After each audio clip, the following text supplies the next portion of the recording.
Ako po ay bumabati sa inyo ng isang magandang gabi. Tayo po ay manalangin sa Panginoon, aming Amang nasa langit. Pinupuri ka namin at sinasamba. Ikaw na nagbigay sa amin ng pinakamagandang katatayuan, una po sa larangan ng espiritual. Gayon din po sa lahat ng aming pangangailangan sa araw-araw, na ikaw po ang nagbibigay ng lahat ng ito. Salamat po sa kasaganaan ng biyaya mo. Salamat po dahil ikaw ang gumagawa ng pamamaraan upang sa pamamagitan ng salita mo, kami ay magkaroon ng karagdagan sa amin pong pananampalataya at patuloy na tumibay ang amin pong pakikipagrelasyon sa iyo.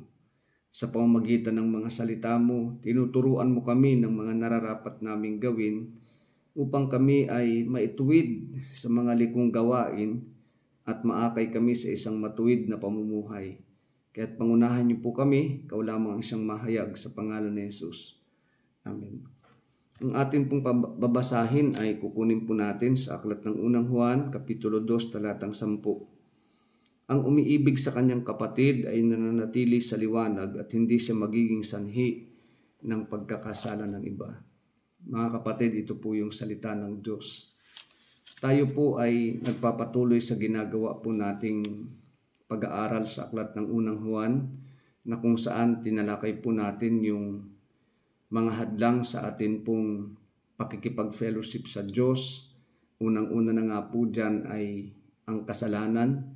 Pangalawa po yung sirang relasyon natin sa ating mga kapatid sa Panginoon, sa ating mga mahal sa buhay, sa lahat ng mga tao sa atin pong paligid. Kaya kung tayo po ay mayroong pakikipagrelasyon sa Panginoong Diyos, dapat po ang malinaw na kapahayagan nito ay yung maayos din na relasyon natin sa mga taong nakikita natin sa atin pong paligid. Pero hindi naman po talaga sa lahat ng pagkakataon ay ganun po ang nangyayari, sapagkat maski nga po sa mga ka-churchmate natin, meron pong nangyayaring samaan ng loob, meron pong hindi pagpapatawad, meron pong awayan, meron pong pagkakanya-kanya, meron pong iba't ibang uri ng kasalanan at kasamaang nangyayari pa rin sa kabila po na sinasabi na nating Kristiyano na tayo, born again na tayo, nakikinig na tayo ng salita ng Panginoon, pero marami pa rin po talagang problema sa pamumuhay Kristiyano o doon sa tinatawag nating Christian living, sapagkat hindi po talaga na isa sa pamuhay yung bawat salita ng Diyos na atin pong napapakinggan. Kaya sa series po na ginagawa natin, ipinapaalala po sa atin ni Apostle John na kapag tayo po ay nasa liwanag, dapat po mamuhay tayo ayon sa liwanag. No, sapagkat ang Diyos po ay hindi Diyos ng kadiliman. Siya po ay Diyos ng katwiran, kabanalan. Siya po ay Diyos na walang katulad. No? At lagi po pag pinag-uusapan natin yung pakikipag-fellowship sa Diyos, it is always in the context of holiness and obedience. No? Lagi po ito sa konteksto ng kabanalan at pagsunod sa harapan ng Panginoon. Bakit? Kasi po ang Diyos natin ay banal. Ang Diyos po natin ay karapat-dapat na sundin ng kanyang mga anak.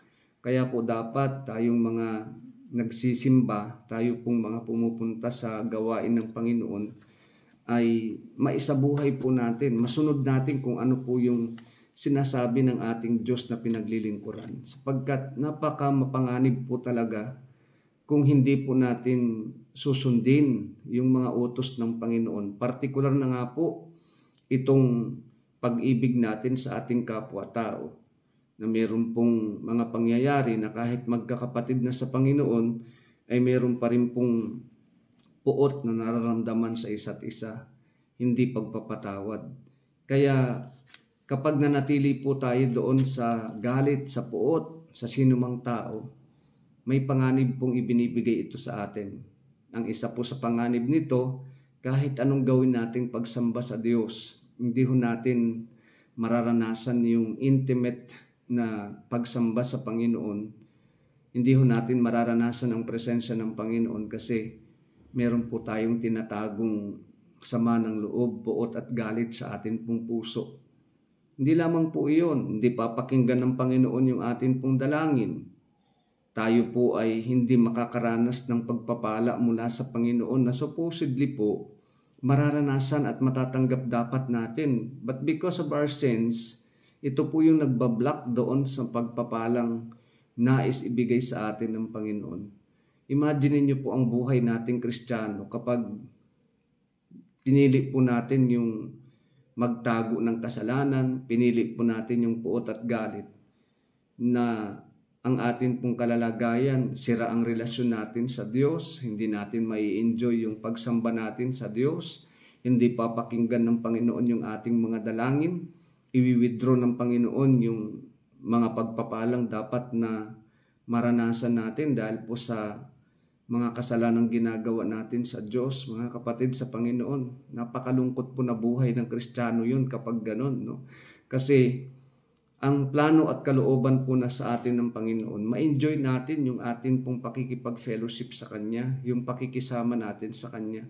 Ngunit paano po natin mai-enjoy yun? Kung tayo po mismo, pinipili natin ang dilim, pinipili po natin na magkaroon ng galit at puot sa atin pong puso, instead of applying yung mensahe po ng salita ng Diyos na magbibigay po sa atin ng kabanalan, magbibigay sa atin ng matuwid na pamumuhay, maayos na pakikipagrelasyon sa ating kapwa-tao, gayon din po yung ating pakikisama sa Diyos na ating pong pinaglilingkuran. Sa ating pong pagpapatuloy mga kapatid, paano po ba natin malalabanan yung kawalan natin ng pag-ibig sa ating pong kapwa-tao? Paano po natin mapagtatagumpayan yung sirang relasyon sa atin pong mga kapatid sa pananampalataya? Well, theologically po, unang-una talaga dyan, ang Diyos talaga ang solusyon sa problema natin kapag sira ang relasyon natin sa ating kapwa-tao. Sapagkat kapag nakita natin yung tamang formula na ito, ang Diyos po ang tutulong sa atin sa kawalan natin ng kakayahan eh. For example, mahirap para sa atin na magpatawad, mahirap sa atin ang makalimot, mahirap sa atin ang tanggalin yung galit at puot sa dibdib natin dahil sa ginawa ng kapatid natin sa pananampalataya. Halimbawa na lang, sino ho ang kailangan natin para magawa natin yung kahirapan sa pagpapatawad? Ang Panginoong Diyos po. Kasi kung ang Diyos po ay nasa sa atin mga kapatid, kapag naranasan natin yung pagpapatawad na nanggagaling po sa Panginoon, hindi na ho mahirap sa atin ang magpatawad. Kaya po may mga Kristiyano until now, no? Kristiyano pa naman ang kategoryang sinasabi natin sa atin pong sarili. Kung hindi ho tayo makapagpatawad, the question is, naranasan mo rin bang patawarin ng Panginoon? Kasi kung naranasan mo ang totoong pagpapatawad ng Diyos sa buhay mo, magiging madali para sa iyo ang magpatawad sa kasalanan ng kapatid mo, sa kasalanan ng mga taong nasa atin pong paligid. Therefore, kapag hindi natin naranasan na patawarin tayo ng Panginoon, the power of God's forgiveness, we are not able to forgive also the people around us, especially our churchmate, yung immediate family natin, kapamilya mo, no? Kapatid mo, kasama sa pamilya mo. Napakahirap po sa atin na magpatawad. Bakit? Kasi mismong tayo, hindi natin naranasan yung pagpapatawad ng Panginoon. Sa ating pong pagpapatuloy, paano nga ba natin mapagtatagumpayan yung sirang relasyon na ito? Masusolusyonan yung sirang relasyon natin sa ating kapwa-tao. Mga kapatid, katulad ng sinabi ko kanina, ang Diyos po ang unang solusyon. Pangalawa po, sa pamamagitan ng kanyang mga salita. At sa mga salita ng Diyos na ibinibigay sa atin, meron po siyang mga specific commands na kung saan ay ibinibigay at ibinigay sa atin for us to follow, no? Na magiging dahilan po ito para tayo mapanuto, maging mabuting Kristiyano sa kanya pong harapan. No, halimbawa, ito pong atin pong binasa, sabi niya, ang umiibig sa kanyang kapatid ay nananatili sa liwanag. Ano ho ang kailangan nating maisaisip? Sa halip po na piliin nating mapuot at magalit sa asinuman, especially sa mga kasamahan po natin sa loob ng simbahan na dumadalo sa gawain ng Panginoon, ipiliin po natin ang umibig mga kapatid. Bakit? Kasi ang sabi niya, Ang umiibig sa kanyang kapatid, nananatili sa liwanag. Ang kailangan po para makapanatili tayo sa liwanag, kailangan naroroon po yung pag-ibig natin sa ating kapwa-tao. At bakit napakahalaga nito mga kapatid? Kasi paano nga natin maiibig ang Diyos na hindi po natin nakikita kung yung kapatid natin na nakikita natin, hindi ho natin magawang ibigin. Lagi ko pong sinasabi sa inyo na ang tamang kapahayagan ng pag-ibig ng Diyos na naranasan natin, bagamat hindi natin siya nakikita, ay sa mga taong nakikita ho natin physically, the people around us. No? Sila po yung recipient ng pag-ibig ng Diyos na atin pong natanggap, atin pong naranasan sa atin pong buhay. Kaya kung meron po tayong Diyos sa atin pong buhay, ay pipiliin po natin ang umibig sa halip na magalit, sa halip na mapuot. Pipiliin po natin na magkaroon ng maayos na relasyon sa ating mga kapatid sa pananampalataya, sa ating mga mahal sa buhay, sapagkat napakalaki po talaga ng ibinibigay na panganib sa atin kapag pinipili po natin ang gawang kadiliman, ang gawang madilim, ang mga gawa ng dyablo sa atin pong buhay. Kaya sabi po ni Apostle John, kapag umiibig tayo sa ating mga kapatid, nananatili tayo sa liwanag. At pangalawa, sabi niya, ay hindi tayo magiging sanhi ng pagkakasala ng iba. Hindi po matitisod yung mga tao sa atin pong paligid. No? Kasi isipin niyo po kapag ikaw ay nagsasabing born again ka, Kristiyano ka, pagkatapos hindi mo naman isinasabuhay ang salita ng Panginoon, nagsusugal ka pa rin, umiinom ka pa rin, tumataya ka pa rin sa wedding, nagbibinggo ka pa rin, no? Umiinom ka pa rin ng alak, ikaw ay nagdodroga pa rin. Pagkatapos nakikita po ito ng mga tao sa atin pong paligid, maski po yung mga bagong mananampalataya, nakikita tayo. Ang kaagad tanong po nila, yan ba ang nagsasabing Kristiyano sila? Yan ba ang mga born again na nagdadrugs pa rin, umiinom pa rin ng alak, nagsusugal pa rin, nagsisigarilyo pa rin? No? Kung magalit ay talagang sobra pa rin ang pagmumura, alipin pa rin ng mga masamang pananalita. No? Samantalang sa church sa church po parang pinitpit na luya. Parang ang babait, para po tayong hindi makabasag pinggan. Pero pag uwi po sa bahay, yun na po yung totoong pagkatao natin, yung nasa bahay na tayo. Kasi madali pong mag-pretend kapag tayo po'y nasa loob ng simbahan. Madali po ang maging mabait kapag ang kasamahan mo'y mga kapwa mo rin mananampalataya sa loob ng simbahan. Madali pong maging mabait kapag nandyan ang pastor mo. Pero ang sukatan ng pagiging Kristiyano po ay hindi po yung sa loob ng simbahan lang. Ang sukatan po ng pagiging tunay na Kristiyano ay yung nasa labas po tayo kung papaano mo isasabuhay ang salita ng Diyos na napapakinggan mo sa loob ng church every Sunday or Wednesday, kung ano man yung araw ng midweek service natin.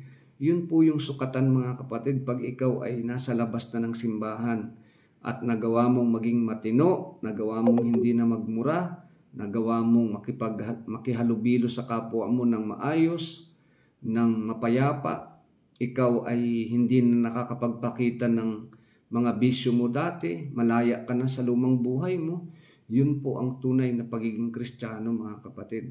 Ngunit paano po tayo nagiging stumbling block sa paglapit ng mga tao na sana ay makakasama natin sa simbahan, ngunit dahil sa kanila pong nakita sa atin, hindi na po sila tumuloy. Bakit? Ang nasa isip nila, ayoko na, sabi niya. Bakit? Kasi ayoko ng ganyan. Sinasabi nilang sila ay taong simbahan. Sinasabi nilang sila ay anak ng Diyos, pero sila ay umiinom pa rin ng alak. Sila ay gumagawa pa rin ng masamang gawain. So matitisod po sila, lalo na po yung mga bago pa lang na mga mananampalataya mga kapatid.